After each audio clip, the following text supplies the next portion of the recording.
एकदम short notes बना के लाया हूं मैं अलंकार के लिए।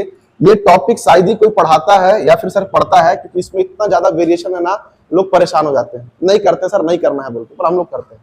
देखो सर कहता है हिंदी व्याकरण, उसमें दिया हुआ है अलंकार, काव्य का सौंदर्य और उसके प्रकार। देखो बेटा अलंकार का मतलब क्या होता है सर, कि किसी प्रकार के अगर कोई व्यक्ति है तो उसे आभूषणों से अलंकृत करना, सुंदर करना। अब कोई वाक्य है तो उसको वाक्यों से, शब्दों से क्या करना, अलंकृत करना। किसी काव्य को शब्दों से अलंकृत करना। एक वाक्य को अगर मैं बोलता हूं और उसी वाक्य को अगर एक कवि बोलेगा तो भाई कवि की बात को सुनने में आनंद आ जाता है। क्यों? वो उसी वाक्य को, उसी वक्तव्य को समझाने के लिए ऐसे शब्दों का उपयोग करता है जो क्या करता है, मन को शांति देता है, पूरे क्या करता है, वाक्यों को पूरे अलंकृत कर देता है, एक से एक क्या करता है, शब्दों का उपयोग कर देता है। जैसे कि एक प्रकार से अगर कहा जाए सर, किसी भी बात को कहने के लिए अगर मैं मुहावरों का उपयोग करूं तो बात सुनने में क्या लगता है, ज्यादा इंपैक्चुअल लगता है। अक्सर देखना गांव में अगर कोई बात हो रही होती है, गांव में, शहर में या परिवार में, तो मैं अगर कोई बात बोलूं तो लोग शायद ना उतना वैल्यू नहीं देंगे, लेकिन दादाजी दादी जी अगर उसी बात को किसी और तरीके से बोलते हैं तो क्या करता है, कितना इंपैक्चुअल लगता है और सब हंस देते हैं उस बात को। क्यों? शब्दों का खेल है जी। तो शरीर को भाई आभूषणों से सजाना, आभूषणों से अलंकृत करना, और वाक्यों को शब्दों से क्या करना होता है, अलंकार लगाना, अलंकृत करना होता है। यही कारण उसका क्वेश्चन है। अलंकार की परिभाषा क्या है सर?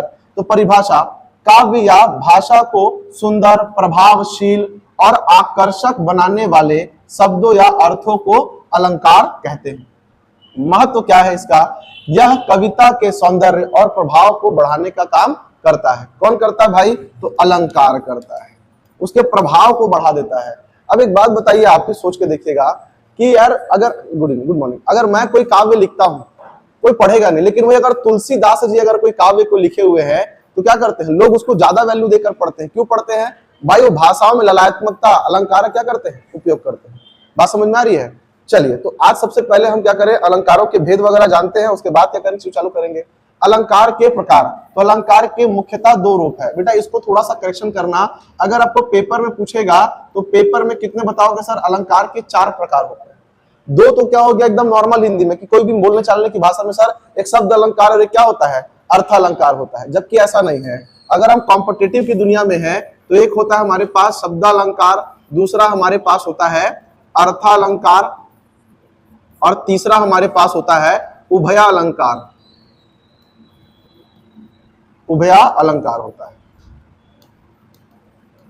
और चौथा हमारे पास होता है पश्चात अलंकार। बात समझ में आ रही है? सर 4 प्रकार के हमारे पास अलंकार होते हैं। शॉर्ट नोट सभी बनाएंगे बेटा, क्योंकि केवल सुन लेने मात्र से क्या होता है, कॉपी में बस जमा हो जाता है और कुछ होना जाना इसका नहीं होता है। ठीक है, चलिए तो सर इसको देखिएगा। हमारे पास अलंकार के पूछेगा प्रकार कितने होते हैं सर, तो कितने प्रकार होते हैं? 4।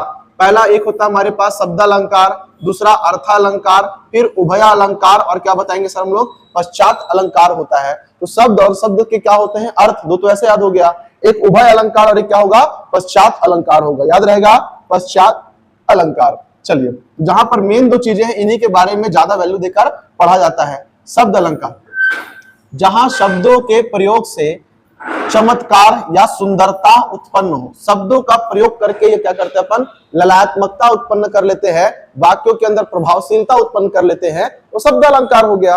और कई बार क्या होता है सर, जहां अर्थ के माध्यम से काव्य में सुंदरता आती हो, उसे कहते हैं अर्थालंकार। बाकी उभय अलंकार और पश्चात अलंकार बहुत रेयर ऑफ द रेयर चीजें, बहुत कम जगह इनका उपयोग होता है और बहुत गौण है ये। अगर अपन अलंकार पढ़ते हैं तो शब्द के माध्यम से जब वाक्य में सुंदरता आ जाए शब्दालंकार, और जब अर्थ के माध्यम से वाक्य में सुंदरता आ जाए तो अर्था अलंकार होता है। अलंकार के प्रकार कितने होते हैं? तो 4। शब्दालंकार, अर्थालंकार, उभयालंकार और पश्चात अलंकार। क्लियर है ये? चलिए, अब मैं आप लोग को अलंकारों को लाइन से पढ़ाना प्रारंभ करता हूं। सबसे पहले हमारे पास जो है बेटा वो है अनुप्रास अलंकार। ये किस अलंकार में आता है सर? शब्दालंकार में। किसमें आता है सर? ये शब्दालंकार में आएगा। बात समझ में आ रही है? ध्यान से सुनना बंधु इसको। मैं बहुत सारे बच्चे हैं सर, बहुत सारे आज भी नहीं पकड़ पाते हैं कि कोई वाक्य दिया हुआ है तो उस वाक्य में कौन सा अलंकार है। सबसे टफ क्वेश्चन यही होता है कि एक वाक्य आपको दे देगा और 4 ऑप्शन दे देगा, बोलेगा सर बताइए कि दिए गए वाक्य में, दिए गए पंक्ति में कौन सा अलंकार है। तो देखो, हिंदी एक जो होता है स्कूल में, कॉलेजेस में जो हम लोग एमए करने के लिए पढ़ रहे होते हैं, वो अलग चीज है। हम कॉम्पिटिटिव की दुनिया वाले, हमको बस क्या करनी है सर, तो बाल की खाल नहीं निकालनी है, अपने को बस जानवर पहचानना है कि सर ये गाय है, भैंस और ये बकरी है, हमको केवल अलंकार पहचानना होता है। कॉम्पिटिटिव में क्वेश्चंस ऐसे ही बनेंगे, ठीक है। तो सबसे पहले अनुप्रास अलंकार जो किसका हिस्सा है, शब्द अलंकार। पहला क्वेश्चन ये है सर कि अनुप्रास अलंकार किस प्रकार का अलंकार है, तो शब्द अलंकार, ठीक है। वर्ण की आवृत्ति, वर्ण समझते हो ना, एक ही प्रकार का वर्ण, वर्ण की आवृत्ति जहां एक ही वर्ण बार बार आए वह अनुप्रास अलंकार है। इसको बोलते हैं सर इसका शॉर्ट ट्रिक, क्या बोलते हैं इसको, इसका शॉर्ट ट्रिक। उदाहरण जैसे चंचल, चितवन, चुरा गई, यहां पर आप देखोगे एक ही वर्ण है जो कितने बार आया है, 4 बार आया है। तो किसकी पुनरावृत्ति हो रही है, 4 बार। तो जहां पर आपको च च च ख ख ख ठ ठ ठ, बाद में खड़क सिंह के खड़कने से खड़कती है खिड़कियां, खिड़कियों के खड़कने से खड़कता है खड़क सिंह, कौन सा अलंकार होगा, अनुप्रास अलंकार होगा। यहाँ पे देखो सर वहां पे ख क्या वृत्ति हो रही है, चंचल, चितवन, चुरा गई, चैन, बात समझ में आ रही है। तो ये अलंकार कौन सा दिख रहा है अपने को, अनुप्रास अलंकार, बात समझ में आ रही है। बना इसका शॉर्ट ट्रिक, जहां पर वर्णों की पुनरावृत्ति होगी वह अलंकार होगा अनुप्रास अलंकार। अनुप्रास कैसा अलंकार है भाई, तो ये शब्दा अलंकार है, बात समझ में आ रही है। बाकी सर हमको एकदम बाल की खाल निकालने के लिए कि 10 एग्जाम्पल दे दो, ऐसा हमको कुछ भी करने की आवश्यकता नहीं है, ठीक है। चलिए ध्यान से सुनिएगा, अगला दिया सर हमारे पास यमक अलंकार। ये भी कौन सा भाई, तो ये भी हमारे पास सर शब्द अलंकार है। क्या है ये, शब्द अलंकार दिया हुआ है भी, ठीक। अब इस अलंकार का खेल क्या है, शब्द की आवृत्ति होती है, अनुप्रास में वर्ण की आवृत्ति होगी और यमक में क्या होगा, शब्द की आवृत्ति हो जाएगी। जहां पर एक ही शब्द 2 बार आए और हर बार अर्थ क्या हो, अलग अलग हो, शब्द 2 बार आने चाहिए पर अर्थ क्या हो, अलग अलग हो, ऐसे अलंकार को कहा जाता है यमक अलंकार। कनक कनक ते 100 गुनी, कनक एक जगह सोना है और कनक एक जगह क्या है, धतूरा है। कनक सोना भी होता है, कनक धतूरा भी होता है। कनक गेहूं की बाली है, गेहूं को भी क्या कहा जाता है, कनक ही कहा जाता है। तो यहाँ पर क्या बता रहा है सर, कनक कनक ते 100 गुनी, एक कनक से जो है दूसरा कनक जो है वो 100 गुना महंगा होता है। सोना जो है धतूरे से क्या होता है, 100 गुना महंगा होता है या उससे ज्यादा मूल्यवान होता है, 100 गुना। तो सर एक कनक है दूसरे कनक से 100 गुनी क्या है, वो मूल्यवान है। तो यहाँ पर दोनों क्या होगा, कनक कनक का उपयोग हो रहा है, मतलब जब शब्द की पुनरावृत्ति होगी तो यमक अलंकार होगा और जब हमारे पास वर्ण की पुनरावृत्ति होती है तो अनुप्रास अलंकार होगा। बात समझ में आ रही है भाई, एकदम शॉर्टकट बना बना के लाया हूं इसको, है ना। बहुत रिसर्च करने के बाद ये सब चीजें बन पाती हैं यार, देखते हैं फिर सर आगे इसका, ठीक है। चलिए, तो ये हमारे पास यमक अलंकार हुआ। यमक अलंकार के बाद कौन सा आएगा सर, शेषा अलंकार। ये भी कौन सा है बेटा, ये भी हमारे पास शब्द अलंकार है। क्या है, शब्द अलंकार है। बात समझ में आ रही है सर, कौन सा दिया हुआ है, श्लेषा अलंकार।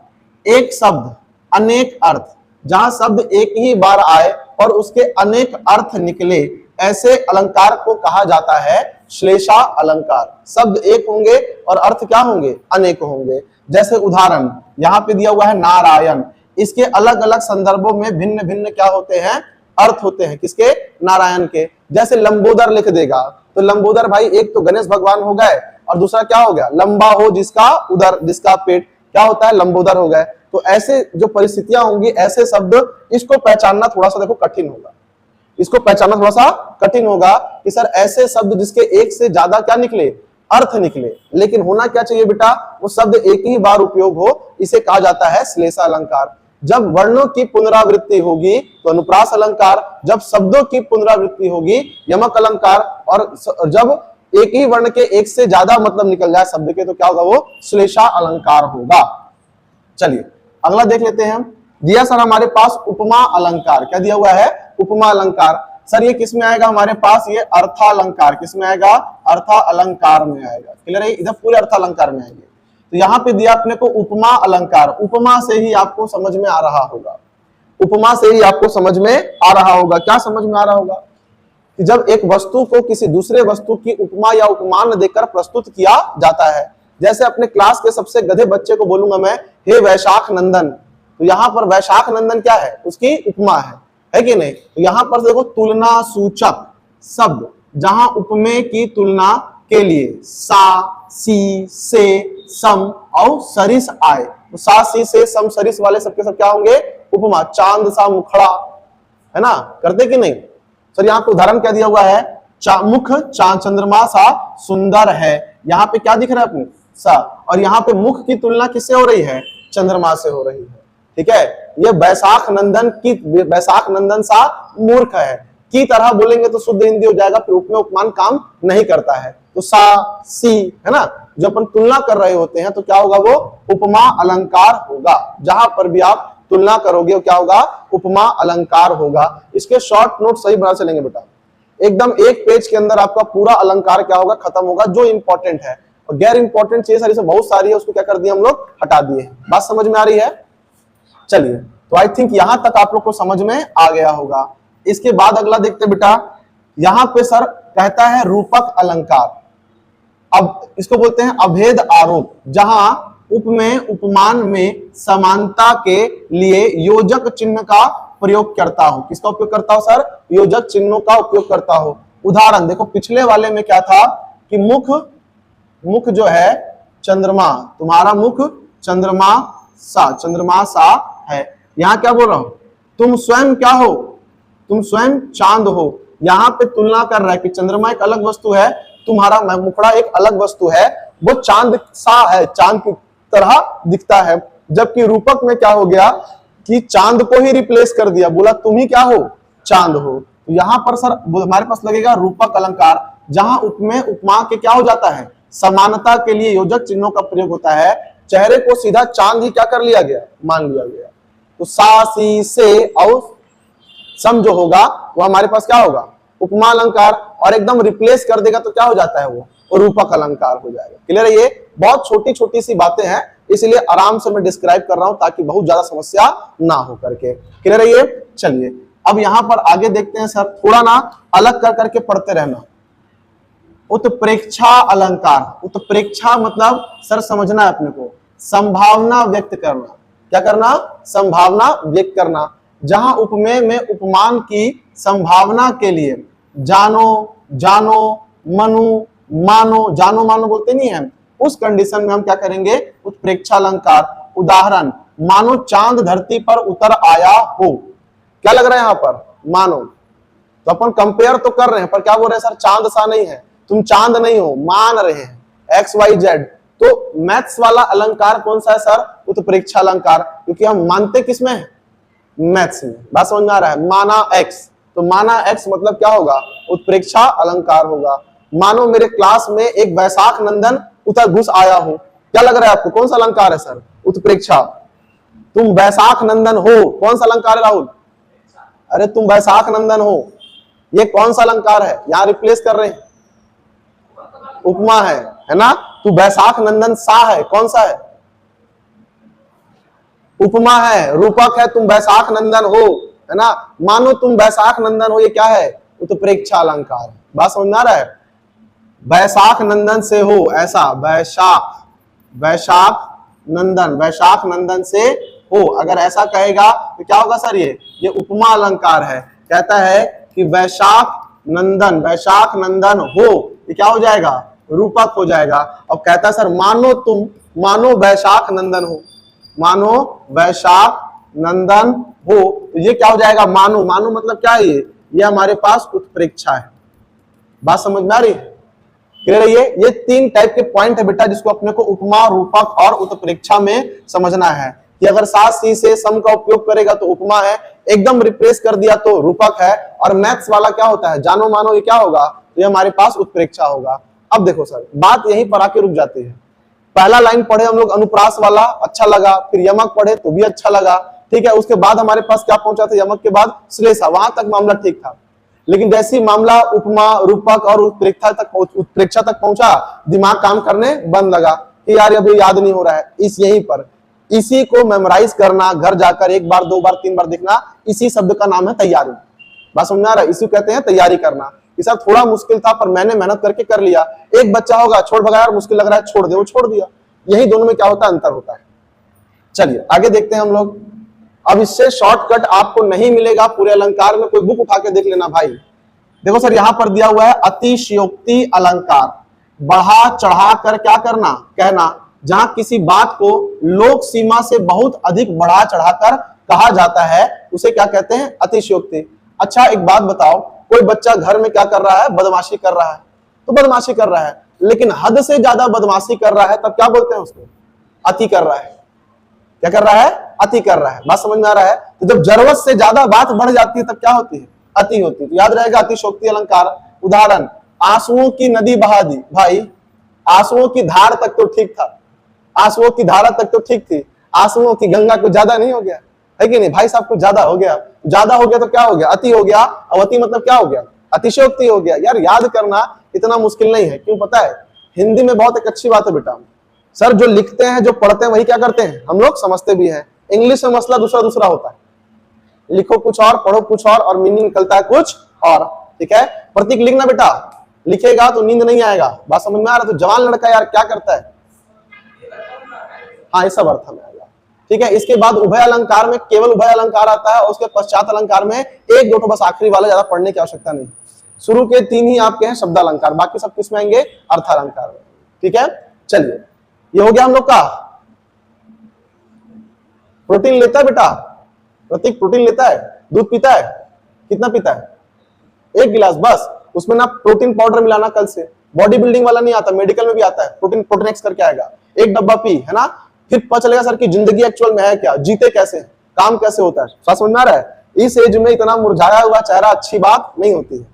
एनर्जी होना चाहिए इंसान के अंदर।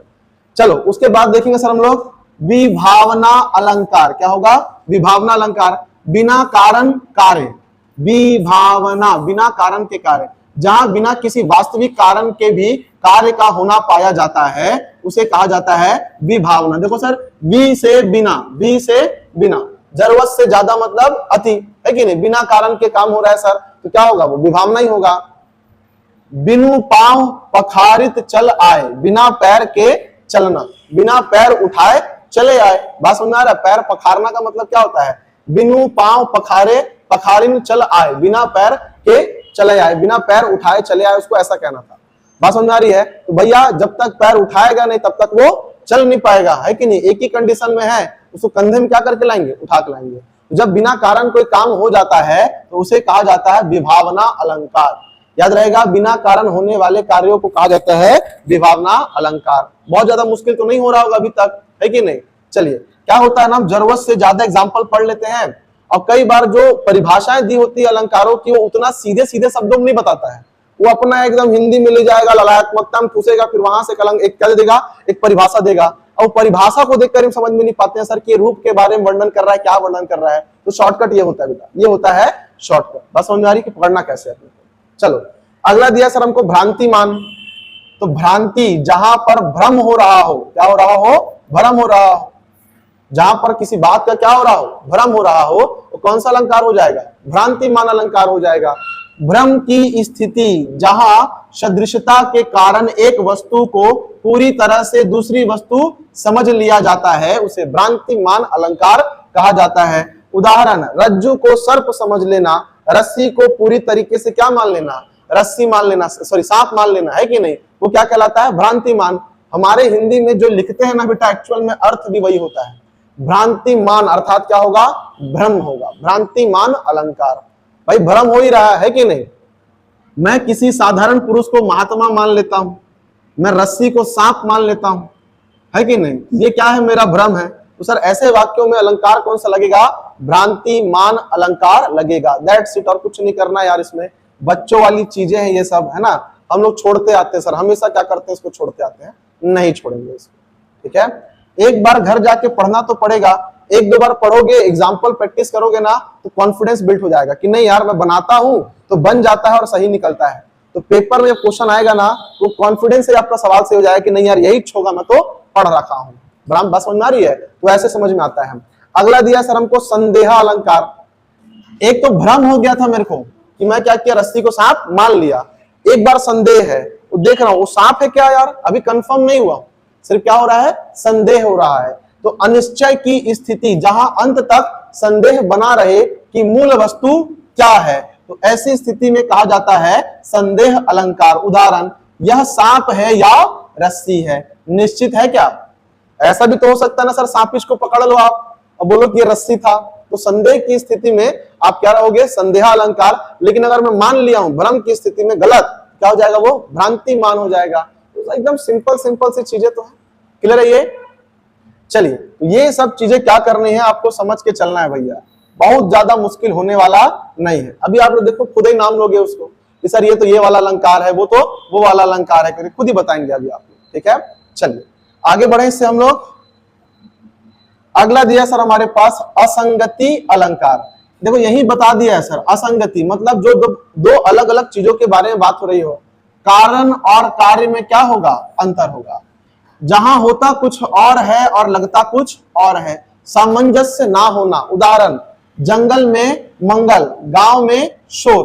तो भैया यहां पर जो परिस्थितियां हैं इन दोनों का कोई मतलब है क्या सर, कोई मतलब नहीं है, आपस में कोई भी रिलेशन नहीं दिखाता है। असंगति एकदम अपोजिट चीजें क्या कर रहा है, बता रहा है। पानी में आग है कि नहीं, सुने होगे ना सुनी शेट्टी की पिक्चर के गाना, पानी में आग लगाता है ये इश्क बड़ा तड़पाता है। तो पानी में क्या आग लग सकता है क्या, नहीं लग सकता ना सर। तो वहां पर कौन सा अलंकार है, वहां पर असंगति अलंकार है। अरे अलंकारों का उपयोग नहीं करेगा तो गाना कैसे बनेगा, बात समझ में आ रहा है।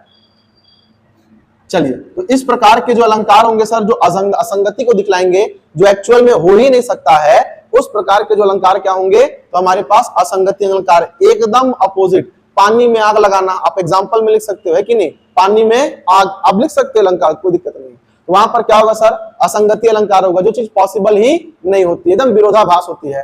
कारण कुछ और है और उसका मतलब कुछ और निकलता है, सामंजस्य नहीं बैठता है कि नहीं। चलिए, ये हमारे पास सर अलंकारों की परिभाषा थी। ये दिया हमारे पास मानवीकरण अलंकार। क्या दिया हुआ है, मानवीकरण अलंकार। पहले आराम से देख लीजिए, कोई दिक्कत नहीं। प्रकृति का मानवीय रूप, जहां निर्जीव या प्राकृतिक वस्तुओं को सजीव इंसानों की तरह व्यवहार करते दिखाया गया हो, उसे क्या कहा जाता है सर, उसे मानवीय अलंकार कहा जाता है। जैसे हवा गुनगुना रही है, तो भाई गुनगुनाने का काम तो सजीव वस्तुओं का होता है, हवा को निर्जीव माना गया है। हवा गुनगुना सकती है क्या, नहीं, लेकिन हम क्या बोलते हैं कि हवा क्या हो रही है, गुनगुना रही है कि नहीं। तो इस प्रकार की चीजें जब किसी निर्जीव वस्तु को या प्रकृति की किसी वस्तु को सजीव वस्तुओं की तरह व्यवहार करते हुए दिखलाया जाए, तो उसे क्या कहा जाता है बेटा, उसे मानवीय अलंकार कहा जाता है। मानव की तरह व्यवहार करेगा प्राकृतिक चीज तो क्या हो गया, वो मानवीय अलंकार हो गया सर, खेल खत्म। कितना मुश्किल है बताओ तो इसको करना, आप रटोगे ना तो समस्या है, आप समझो उसको। इतना ही बेटा हमारे पास अलंकार, और इससे ज्यादा अलंकार करने की आवश्यकता नहीं है। आई होप सो समझ में आया होगा। तो अभी मैं इसका एक बार रिवीजन कराता हूं, ठीक है, फिर उसके बाद देखना कि सर समझ में आया कि नहीं आया, है कि नहीं। यही सिखा के भेजेंगे आप लोग को।